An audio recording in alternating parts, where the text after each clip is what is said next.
Welcome back to Second Take. I'm Jillian Kushner. That's Armand Sadler. You know who we are. So we're going to start the show off talking about some recent news around the country. The funniest news this week is probably that Oklahoma football players were self-reported NCAA violations. It was 3 players that ate a little too much pasta at a banquet. So they owed the charity $3.83.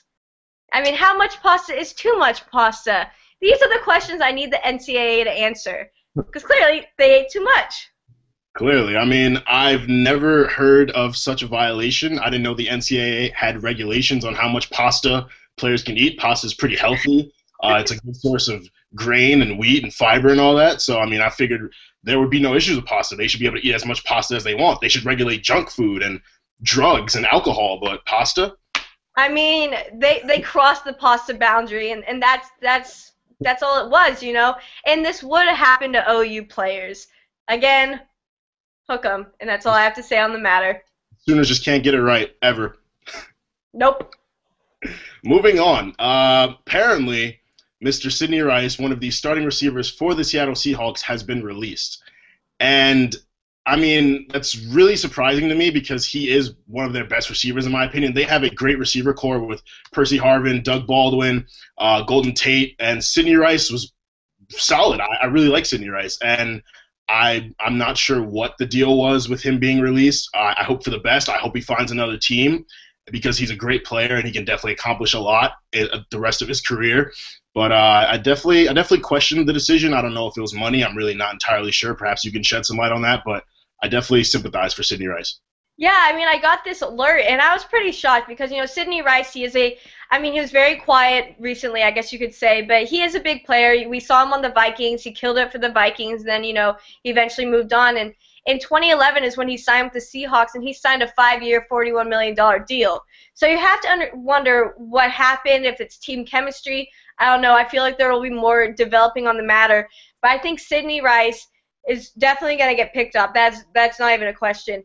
And I think the Vikings should definitely look into getting him back because when he was on the Vikings was when they were the best, and, you know, they need all the help they can get on the Vikings. So I would definitely suggest that. I'm definitely going to be a little selfish here and say, Sidney Rice, there's a spot for you on the Indianapolis Colts. You know, we got Reggie Wayne getting older. We just signed Deion Branch, who's like 50. I mean, I don't really think we need him right now. So I would definitely support Sidney Rice coming to Indianapolis. And hey, man, look into it because we have a spot for you. The Eagles would also like him, you know. Let me be selfish, too, if we're going to play that game.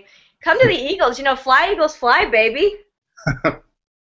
Yeah, and we have the some results from the Olympics today. The USA team suffered a unfortunate loss. I'm not entirely surprised. I mean, USA, we have some superior athletes. We do well in a lot of sports, but Canada, they're known for more than maple syrup and free healthcare. They are a hockey country. That is what they do.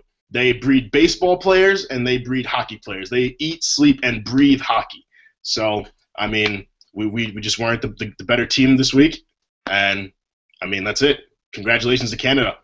It sucks because it was the semifinals. You know, we came in the Olympics. We were doing hot in hockey. You know, we beat Russia. That was huge. You know, and it's sad that we didn't beat Canada. That's a big rivalry. You know, because our countries touch. And you know, we are in a hockey country. I don't care about hockey. The only reason I cared about it was because it's USA and I'm patriotic.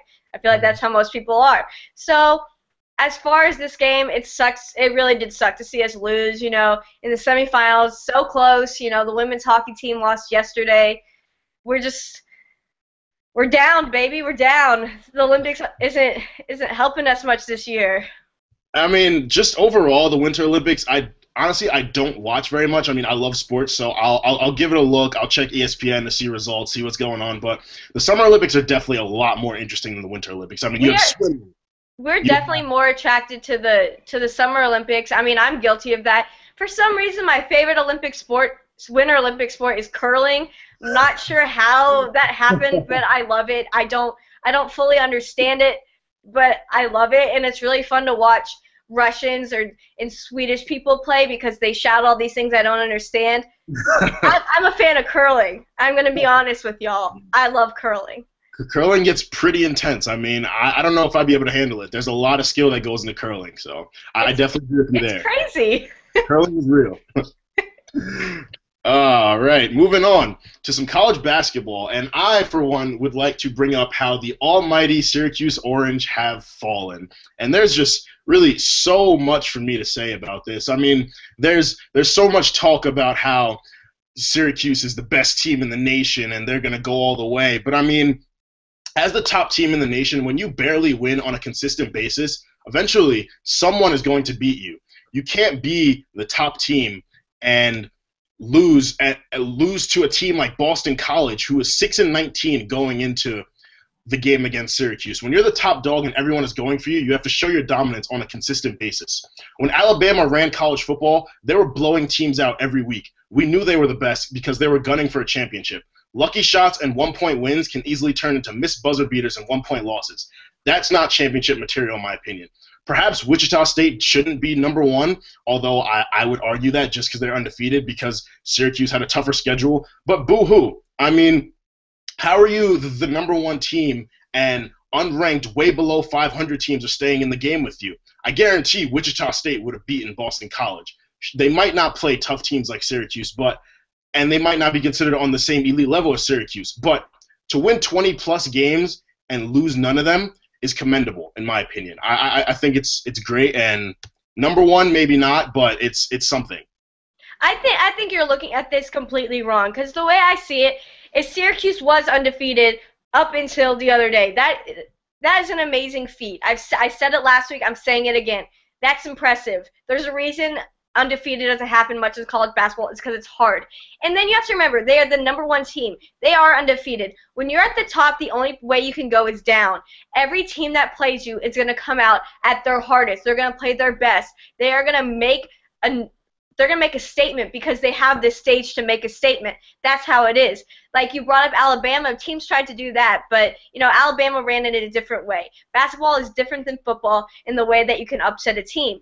So with that being said, Boston College, it doesn't matter what previously happened in the schedule because they knew this was the biggest game of their season. They could lose every other game, but to win this means something.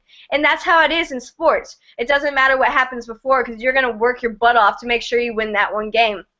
When you're at the top, you're only going to go down. That's what happened to Syracuse.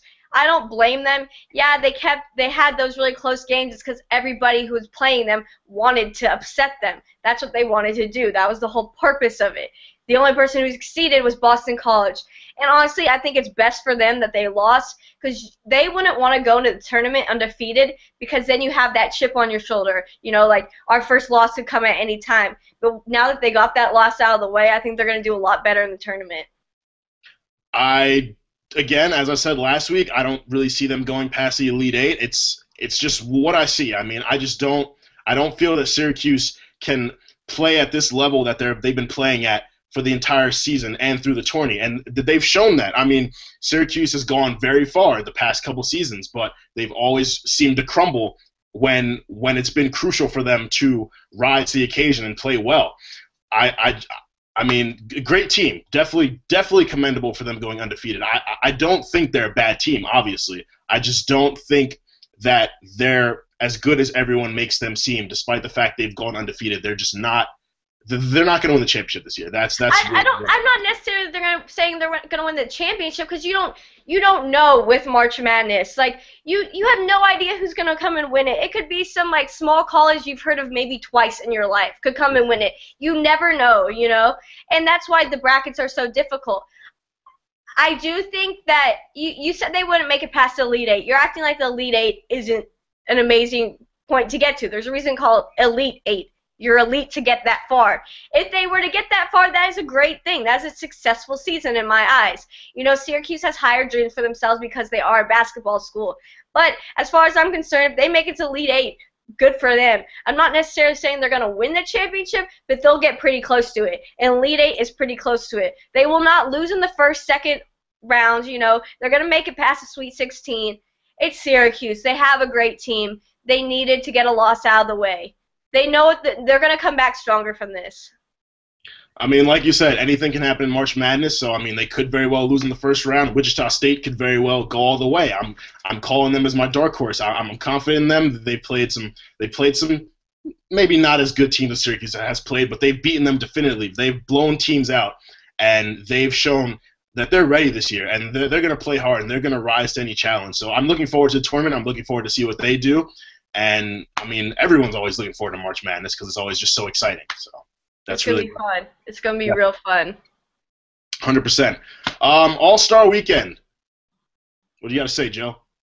All right, let me talk a little bit about All-Star Weekend. First of all, let me set the record straight that I predicted Kevin Hart winning the Celeb All-Star MVP. He did win it. He gave it up. You know, he was being a good person, but he did win it. That is a three-peat. I was right. Moving on. The way they changed the dunk contest was weird. Like, they made it weird. I was thinking maybe I liked it, and then I realized I kind of didn't. You know, it was weird that if for y'all who didn't watch, they divided it by conference. So they had 3 players from the West and 3 players from the East. And the first round, they had all of the East do dunks, like freestyle round, then all the West do dunks. Someone won that round. And then they started having people match up. And whoever won the most rounds won. The East won it all. I mean, Kyrie Irving. No, that's not his name. Who won the dunk contest? Paul George and... No, Paul George didn't win it. No, John Wall won it. John Wall, that's what I meant. John Wall wins it. I got ahead of myself for the All-Star game. John Wall won it with a very good dunk, but then, you know, of course, every year with the dunk contest, someone does one dunk and it gets blown out of proportion. They start saying the dunk contest is coming back. Like, I mean, John Wall, very impressive dunk. I couldn't do it. Still, it didn't match the caliber to which the dunk contest should be, you know? Ben McLemore comes out there wearing a King's cape and stuff, and then Shaq with the little skit. It was weird. He jumped over Shaq, cool, and then he got knighted, had a crown on. It was a little too much, because then he didn't even win. So the way I see it is like I liked the way the dunk contest was, because when you watch the dunk contest through, it's not even close to as exciting as the highlights are, because they get up there, they miss the first time, they miss the second time, and then they make it the third time. But the third time, you're just like, okay. The only reason John Wall probably won that is because he got it on the first try. And that's impressive. When you go out there and you're like, oh, he made it. Like, you're like, he's the winner because he made it. That doesn't necessarily mean he had the best dunk. It was cool, but I've seen better. Sorry, John Wall. Yeah, I mean, I would just like to point out how the fact that you couldn't even remember who won the dunk contest kind of showed how unexciting All-Star Weekend was as a whole. I mean, the dunk contest, John Wall, amazing dunk. Overall, I wasn't happy with the change in the format. I don't like how it's teams, conferences versus conferences. The three-point contest, Bradley Beal had an amazing showing. Marco Bellinelli had an amazing showing. But, again, the whole West versus East thing kind of ruined it. I think West versus East should only be for the Rising Stars game and the All-Star game. It should be an individual competition for the skills challenge, for the three-point contest, for the dunk contest. I just wasn't happy with All-Star Weekend as a whole. Yeah. But I do want to point out the Rising Stars game. Andre Drummond had an amazing showing, and I think he was sending a message to the NBA that he's a good player and he deserves to be on a better team, because the Pistons haven't done anything since Chauncey Billups was their point guard and Ben Wallace was their center. The Pistons are irrelevant in the NBA. Andre Drummond is a great player and deserves to be somewhere better. So I personally feel that he was trying to send a message. Celebrity game was exciting. Arnie Duncan's incredible. Kevin Hart, always entertaining. Wale is pretty awful at basketball. I have to point that out. Wale was. What about Little Romeo? Little Romeo came back. Well, he's no longer little. Little Romeo played. He was pretty good. But overall, Celebrity game, always entertaining. The All-Star game, though, Let's talk about this All-Star game, though. Definitely. Honestly, I loved the All-Star game. I thought it was very entertaining. It was what we want to see. Everybody knows they come, they dunk, they dunk, they dunk. It's a fun game. There's no defense played until the fourth quarter. However, it was weird without Kobe, and that's all you can say is it's weird. It's unnatural. They were having Kobe getting interviewed. I was just like, what is Kobe doing watching? And he even said that. He's like, I've never just been a fan. It's weird. So as far as that aspect, I didn't like that. You know, I miss Kobe. And then, but the game was awesome. I mean, Blake Griffin was just dunking it like no other. I mean, he was impressive. He had an amazing game. I've never seen Blake Griffin play like that. Kevin Durant played amazing, and you know, LeBron had a pretty good game too. And this is where I mistakenly said Kyrie Irving. Kyrie Irving had a good game, but the problem I have with the All-Star game is I think the MVP is supposed to go to the best person in the entire game, not the best person on the winning side, you know? And they gave it to Kyrie Irving because the East ended up coming through and winning. It was weird because they were down the entire game and then they pulled through with a win. But I mean, it just doesn't seem right. Everybody knew that it probably should have been a split MVP between Blake Griffin and Kevin Durant because they were on fire. They were incredible. Like, you couldn't stop them. But, I mean, Kyrie Irving, yes, I'm going to give my hats off to him. He did play very well. But MVP, I mean, I wouldn't have done it.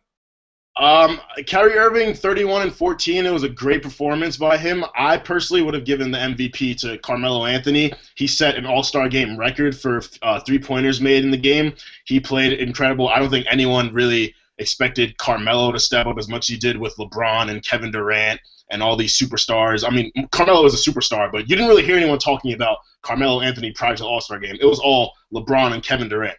Blake Griffin came out of nowhere. I mean, there's no defense played in the All-Star game, and we know that. But his dunks were pretty impressive. He was shooting well.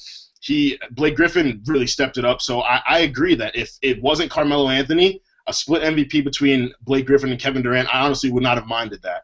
But, again, overall, All-Star Weekend, not very exciting. The highlight was probably the All-Star game and the celebrity game, Andre Drummond's performance. Overall, I hope that they go back to the old format where it's every player for themselves in every event, and because the All-Star Weekend is really supposed to be a fun and exciting weekend. I just feel that it didn't live up to the expectations that it's usually had. Yeah, aside from the All-Star game, I was pretty disappointed. I mean, the dunk contest is one of the funnest events, and I was just like, this is all y'all got. Like, I really hope, you know, people come out. I understand the dunk contest has been going on for so long. You can't really make a new dunk, you know. There's not that many different ways you can dunk. But I want these guys to be creative. I want them to think, you know. When you think Dwight Howard, the fact he put on that Superman cape changed the entire dunk. That was one of the best dunks I've seen in the dunk contest, you know. And I'm waiting for something like that. I mean, Blake Griffin, you know, he jumped over a car.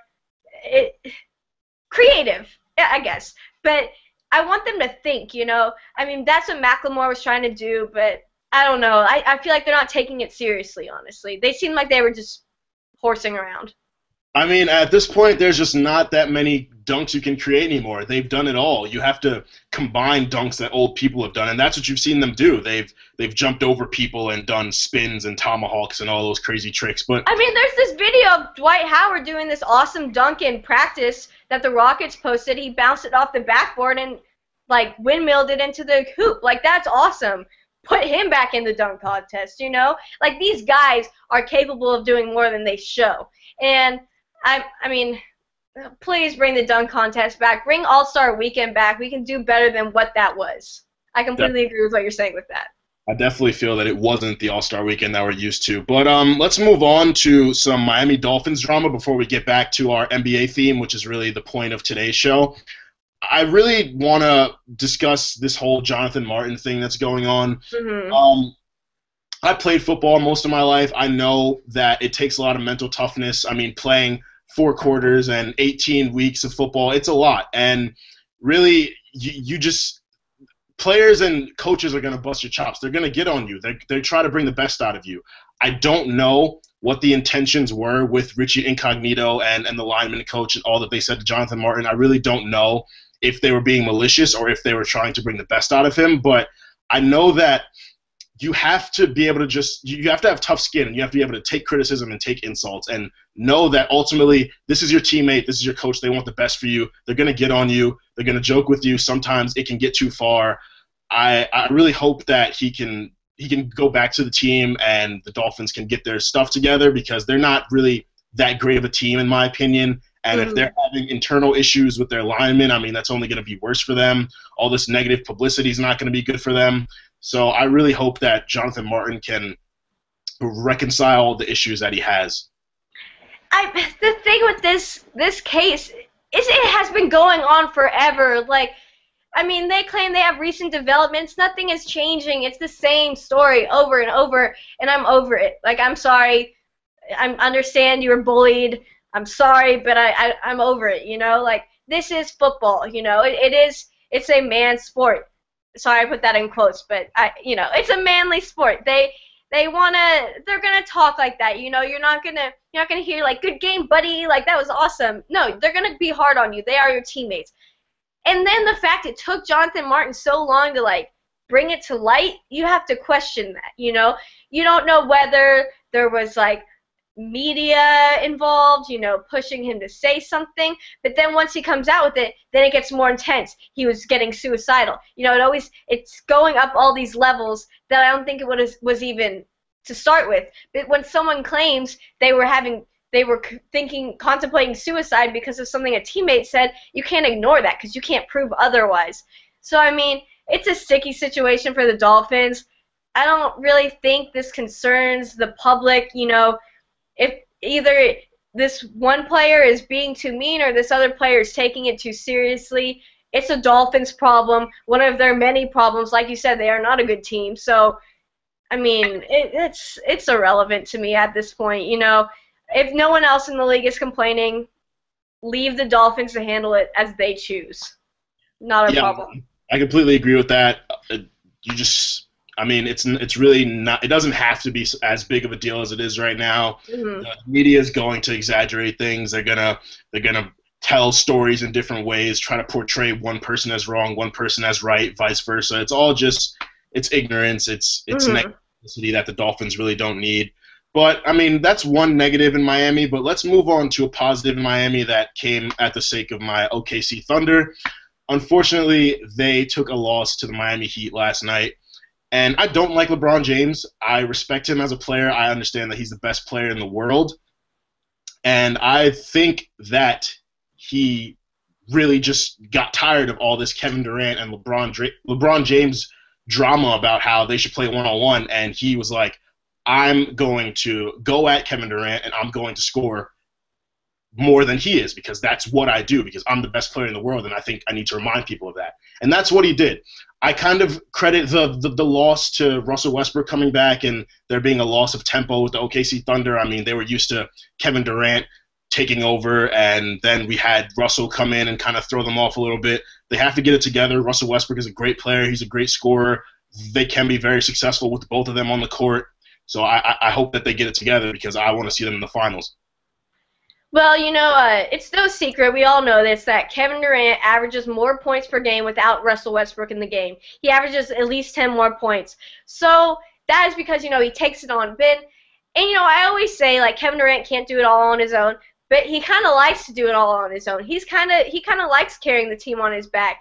And if you were to compare the two, you know, people are saying this gave LeBron the MVP. It didn't because he has Dwayne Wade, he has Chris Bosh, he has Shane Battier. He has this all-star cast with him when, I mean, Kevin Durant had Westbrook, who just returned from injury, and who else? Serge Ibaka. Okay, we all know the Thunder isn't this all-star team. They are very good players. They're NBA players. Clearly, they're the greatest of the great.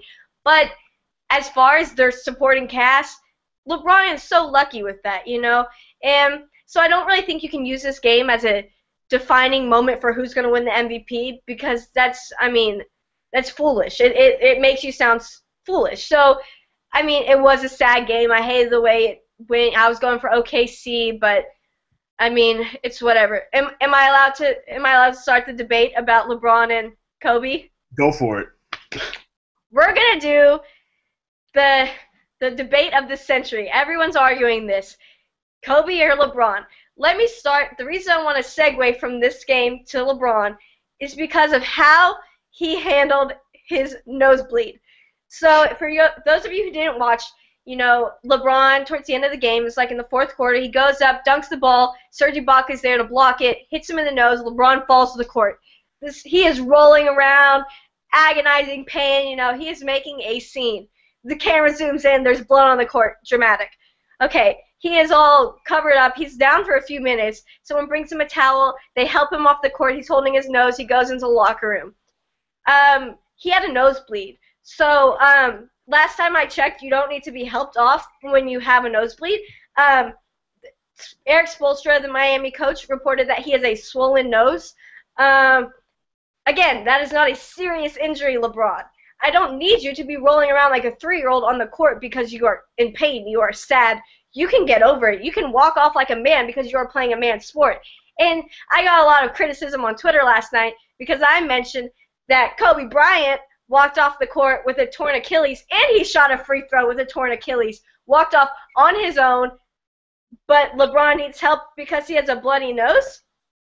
I mean, LeBron, man up. That's all I'm saying. Is you need to be a man if you're going to play a man's game. And crying like a baby on the court because of a bloody nose? Get out of here. I'm done with it. I'm done with it. I really don't have a comment for LeBron James with that either. I mean, bloody nose, swollen nose, broken nose, regardless, your legs are fine. It's not broken. It's not broken. Exactly. I'm just saying, like, no matter what. No concussion, nothing. It was a bloody nose, a swollen nose. That's not even an injury. You can wake up with a swollen nose if you sleep on your face. I mean, like, you can't tell me swollen nose is an injury. Regardless of the degree of nose injury, you're capable of walking off the court on your own. I don't think you need to be helped to the locker room. I think Steve Nash injured his nose so many games in his career, and he played. He sat on the bench a little bit, got his nose taken care of, got a Band-Aid thrown on it, and he got right back out there and played. I mean, LeBron James, you're this 6'8", 265-pound tank, and you're getting helped off the court for nosebleeds and swollen noses. He's a 6'8" baby.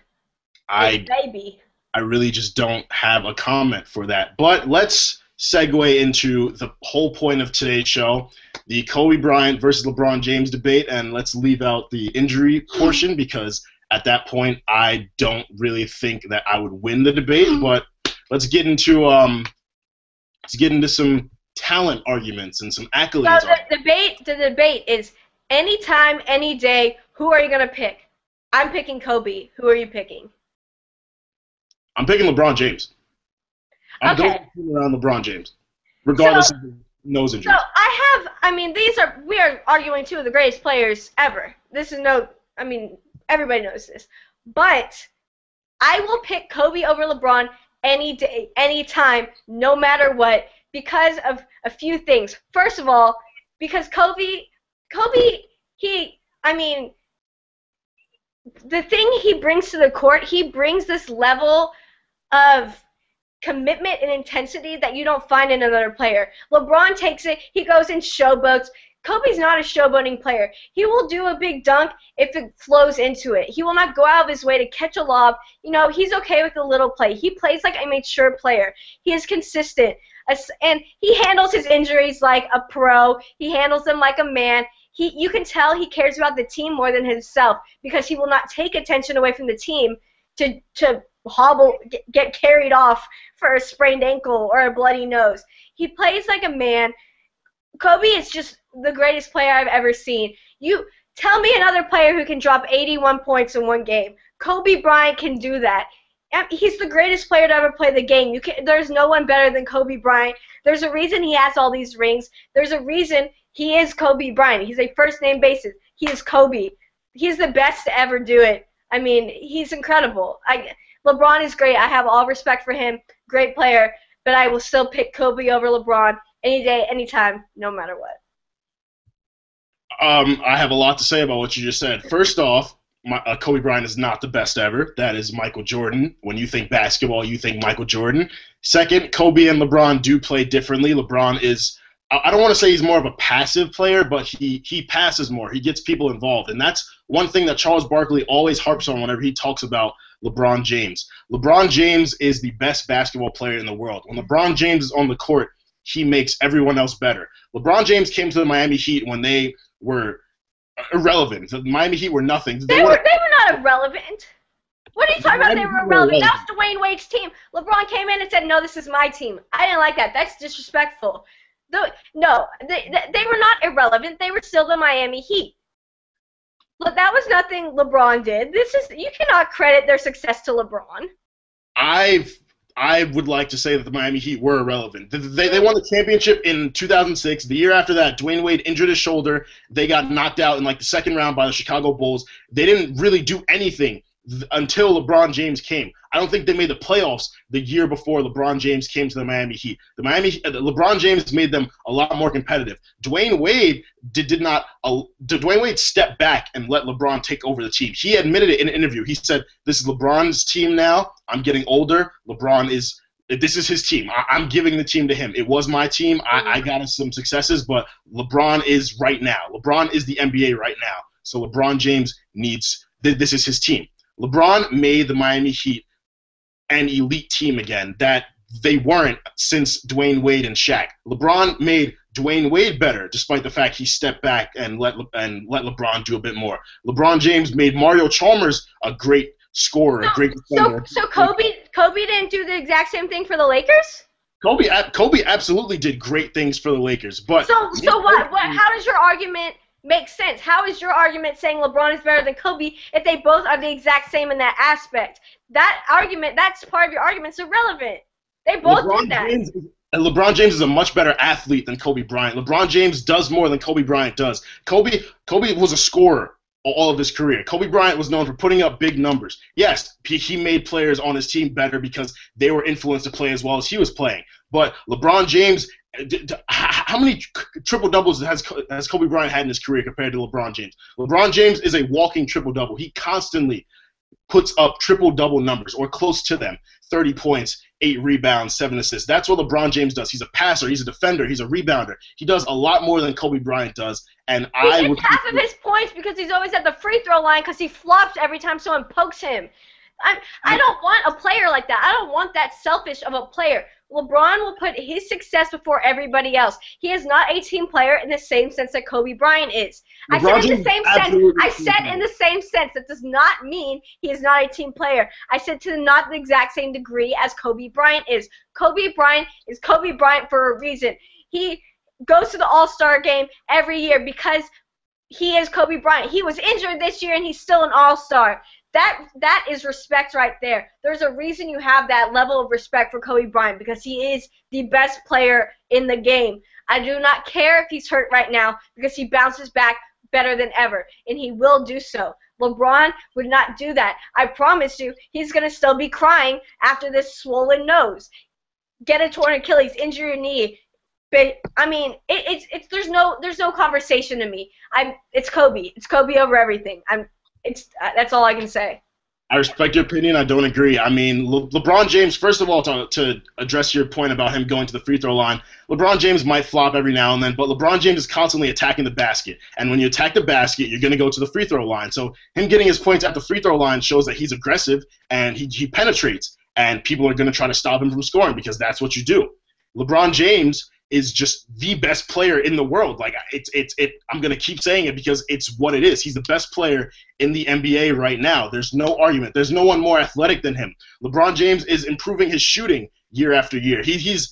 I wouldn't say he's a 3-point shooter, but he's become a lot more of a 3-point threat. You saw him in the finals when they backed off of him and let him shoot. LeBron James was knocking threes down, and he's been doing that. You saw the game winner against the Warriors the other day. LeBron James he's improving his game every year. He's becoming a better defender, a better passer, a better scorer. And Kobe Bryant being a team player, I don't think he's more of a team player than LeBron James is. I 100% don't think that. Kobe Bryant is constantly putting his teammates down. He's constantly saying who needs to go.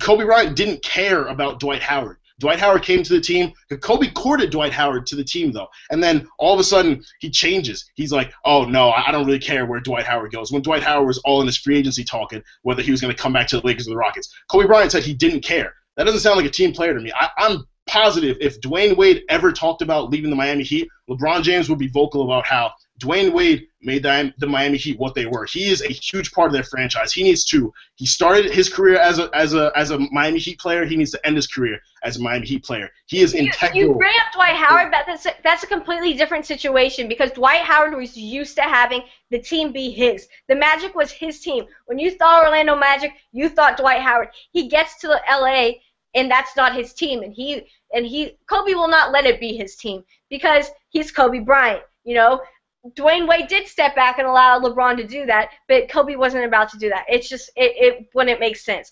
They didn't mesh well. That does not mean they do not like each other. They are perfectly cordial. Everything is fine with that. So that's a relevant argument. As I've been saying, though, you say, LeBron's gotten a lot better with his shooting. Kobe is the best with shooting. He can hit any shot from the perimeter, any shot inside the paint. Kobe Bryant will hit it. Like, he is amazing. You see it last year's All-Star game. Kobe and LeBron going at each other. Kobe blocking LeBron's shots and stuff. I mean, he's better than LeBron. He is the best player in the game. It's that simple. I mean, I wouldn't really bring up the All-Star game to decide who's a better player because, as we've said numerous times, no one takes the All-Star game as serious as a regular season game or a playoff game. And yeah, you keep bringing up how Kobe's a great scorer. Kobe is one of the greatest scorers to ever play in the NBA. I'm just talking about how LeBron James is a more complete player. At the end of the day, do you want someone who's going to score 30 points for you and get 2 assists and 3 rebounds, or someone who's going to put up 29 and 8 assists and 7 rebounds for you and get everyone involved and make players better? I don't feel like Kobe Bryant really made it a point to make players better as much as he just wanted to take over and be the leader. LeBron James is the clear leader of the Miami Heat, but he also makes it a point to get other people involved, to get other people scoring, to make other people better. He'll give up the last shot because he knows that's not what he's good at. But no one cared about any of the players on the Lakers before they were on the Lakers with Kobe Bryant. You think Pau Gasol would be Pau Gasol he is today without Kobe Bryant? No. Paul Grizzlies. Paul Gasol is a star on the Grizzlies. Paul Gasol is very good. He was an all-star. He is now Pau Gasol because he was on the Lakers, because he played with Kobe Bryant. I don't agree with you. Paul Gasol was who he was because he did what he did on the Grizzlies. The only reason the Lakers considered picking up Paul Gasol is because he was so good on the Grizzlies by himself. When they weren't a good team, he was constantly scoring and rebounding and doing a lot for them. The Lakers wouldn't have gotten Paul Gasol if he wasn't the player that he was. Perhaps Kobe elevated his game, yes, but Paul Gasol was a great player without Kobe Bryant. Kobe makes players great in the same sense you think LeBron does. I honestly don't agree with that. I don't agree with that. Kobe is great on his own. He's a superstar. I don't feel like Kobe Bryant makes it a point to make the people around him better. I just don't feel like that happens. I feel like obviously does, because look how many rings he has on his finger. That's because he had a great supporting cast. It's not that he made it a point for those players to get better. I think that those players were just great on their own. Shaq. He was Shaquille O'Neal on the Magic. He came to the Lakers. He was Shaquille O'Neal. It was Kobe and Shaq. It wasn't Kobe making Shaq better. It was Shaq being great. And they made each other better. They made each other better. I will give credit where credit is due. Shaq made Kobe better. Kobe made Shaq better. It was an equal thing. Since Shaq left the Lakers, Kobe has made the other players better. Because you don't just come out and be great as a Lakers player. You have to get there, and he made them get there. I would like to address a question that came up that's relevant. I apologize to the viewers for not addressing all your questions. We have a question from Megan Graham, Ithaca College student. She said, in their careers, Kobe is only shooting 45% from field goal range and 35% from the three-point field goal range. LeBron is shooting 39% from field goal range and 39% from the three-point field goal range. So her question is, how is Kobe a better shooter? Okay, well, Kobe has been around longer, has he not? When you have more seasons that you've been playing, there's more stats that go into it. Everyone has down years. Everyone has stuff like that. So looking at the stats like that, I don't really care for his percentage over the years. Because honestly, is 39 that much greater? I mean, I don't care for his stats because I'm seeing how he plays year after year, game by game. You watch how they play. You see what they do for that team. That is a great player. It's more than just making the shots. But Kobe is a better shooter. I mean, I don't question that. I mean, it's Kobe. And he's also, he's been out, but he has been around longer. More stats to incorporate into that. That's a good point. I mean, the numbers speak for themselves. Right now, LeBron James is statistically a better three-point shooter than Kobe Bryant, despite the fact the years they played. So I'm just going off the numbers. I think that the statistics are very important in this debate because clearly the numbers speak for themselves. LeBron James has a better three-point percentage than Kobe Bryant does. Kobe Bryant is probably a better shooter, but numbers-wise, we see LeBron James is superior. So, I mean... Then what do the numbers matter if Kobe's the better shooter? You just said it yourself. Kobe's the better shooter.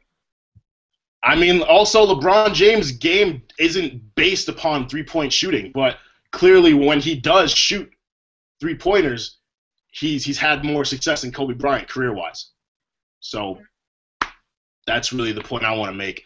And, I mean, just to wrap up this debate, LeBron James, good overall player, great overall player, complete player, passer, rebounder, shooter, defender, makes everyone on his team better. He's a huge team player. He'll give up a shot if he thinks there's a better shot that someone else has, and I would build my team around LeBron James. He's the best player in the world, best player in the NBA, and he'll be one of the greatest of all time. My closing statement, he's Kobe Bryant. And that's all I need to say. He's the Black Mamba. You cannot stop him. You will not stop him. He is one of the greatest to ever do it. And that's that. That's that. Let's address some more questions we got here. Question from a good friend of mine, Andrea De La Cruz. Armand, will you marry me? Yes, I will, Andrea. Thank you. That's so relevant. We have a question from a topic we discussed earlier, Jonathan Martin from Megan Graham again. How far is too far? When do you stop? In terms of why it took so long, I guess she's addressing for the media to make people aware of what was going on. We don't know how long this has been going on. Do you think that it needs to be brought to attention? Personally, I don't think that this story needs to be put in public. I mean, if Jonathan Martin was having emotional issues with his players and his coaches, I think it'll only get worse with the media and everyone in his business. Definitely. Why didn't he come to someone in the Miami organization? And this is the thing that I don't understand is he comes out, when was it? At the end of the season? During the season? When did this all start? Started last season.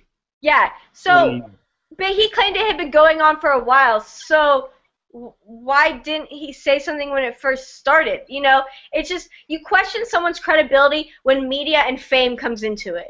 You know, how serious can you take it when he's now on the cover of all these newspapers? You know, that's what I'm saying is the media could have had like a little impact on him coming out with all this information, making it so dramatic. It's because it does give you fame. That's no question. Everyone knows who Jonathan Martin is right now. So that's my only thing with this problem is it should have been handled within the organization, and no one outside should be involved like they are right now. Yeah, I agree. I mean, I don't think he's doing it just to get attention. I feel that there probably was something going on with him emotionally, with bullying, but I question the timing of it becoming such a big thing in the media. I question his intentions slightly. Yeah, his motives, that's what's under question. I definitely do sympathize. I really hope that everything can be reconciled, as I said before. But I'm skeptical about the timing of all this. I think we're going to wrap up here. I would like to wrap up by discussing a huge trade that the Indiana Pacers made with the Philadelphia 76ers. They shipped off Danny Granger to the Sixers, and they picked up a huge commodity in Evan Turner. And I think this is only going to elevate their possibility of going to the finals this year. I think that the Pacers are a great team already. They have Paul George, who's great. They have Roy Hibbert, David West, George Hill, Lance Stevenson. Now they have Evan Turner on the bench, Luis Scola, Chris Copeland. They're really going to give Miami a run for their money. If they don't beat them, it'll be a great series regardless. But I personally feel that the Pacers are going to go to the NBA Finals this year, and they're going to be playing the Oklahoma City Thunder, who will get their stuff together. It was a great pickup for the Pacers, no doubt. I mean, I was watching the Pacers play the Timberwolves the other night, and they got killed by the Timberwolves, and I was like, that doesn't look like the Pacers. Pacers should be killing everybody. Pacers are arguably one of the best teams in the country right now, and I think this is a great pickup for them. I mean, they are a young team, but they are good. Like, they are really good, you know, and it's paving the way for them. And I think when they play Miami, that's going to be an amazing series. And I could definitely see them beating Miami. I mean, they're strong. They're real strong. Definitely. And Danny Granger, he was at one point the man in Indiana, but his injuries really hurt him. and Paul George stepped up and took over that team. So the Pacers aren't losing much with Danny Granger. He was a great scorer, a great shooter, but they're really not losing all that much getting rid of him. The Sixers will probably get rid of him. They lost Evan Turner, so they're probably just going to take a bad season, get a good draft pick, and restart because they have a lot of young potential, but they just can't seem to put it together. So I think they'll be able to add one more good piece from this draft, and they'll be able to get back to the level that they were playing at when they were in the playoffs a couple years ago. It was great. It was a very good pickup by them. I mean, as we know, Steve Blake got traded. That's weird, you know. I mean, I don't know what your thoughts on that trade are. I don't have much to say about it. I mean, you know, all this can happen in free agency. The weird part is it's in the middle of the season, so it's kind of awkward. But I mean, Steve Blake is a great player. He'll have success anywhere he goes. Honestly, you know, it's just a shame he had to leave the Lakers.